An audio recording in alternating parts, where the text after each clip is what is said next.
Hi everyone, welcome to week 5. Okay, so this week in week 5, we are going to tackle different types of legal writings. As we all know, the most common way that attorneys communicate is through writing. There's phone calls and Zoom calls and Skypes and things like that, but the most common form of communication is most likely a letter or an email or a memo. So it's important to know how to write effectively and clearly and concisely so that you get your point across to your client. And keep in mind, there's also different types of writings that don't go to the client. You could be writing a letter to the opposing counsel requesting discovery, or you could be writing a letter to the party that your client is suing, explaining they should cease and desist or something like that. Or you might be writing a brief that goes to a court about a particular case that you're working on. So, as I've said before in this class, one of the most important things to know in legal writing is your audience. Your tone and the way you write to a client is probably going to be different than you would write to a judge, which would also be different than you would write to opposing counsel. It would always be professional and it always should be well written and succinct and concise and to the point, but the tone would be slightly different. Opposing counsel is going to know legal terminology and terms of art that a client might not be familiar with.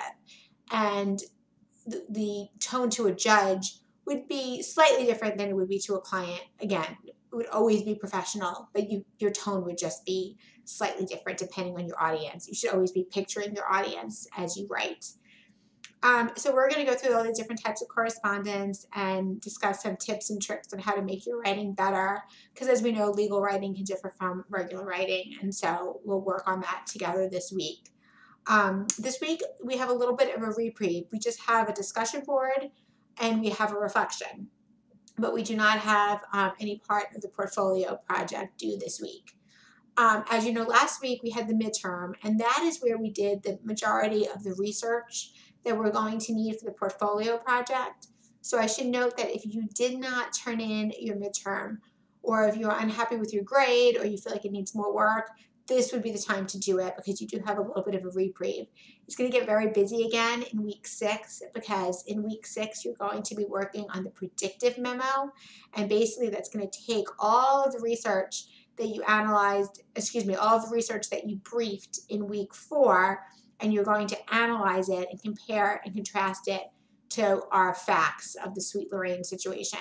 So all that week 4 information is going to be used in week 6 along with comparing, contrasting, and analyzing. So if you are not happy with what the work you did in week 4 or you did not do it, this would be the time to do it.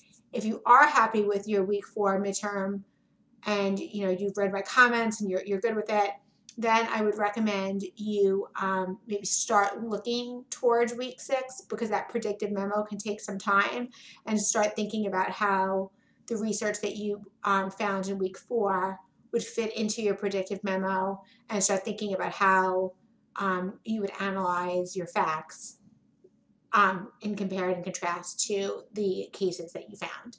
So I also, talk about that more in week 6, but this would be a good time to start getting familiar with it. Okay, so I guess that's it. I hope that we have some great conversations on the discussion board. It's really good lecture materials this week, so please read them carefully and let me know if you have any questions. And I look forward to another week. Thanks so much.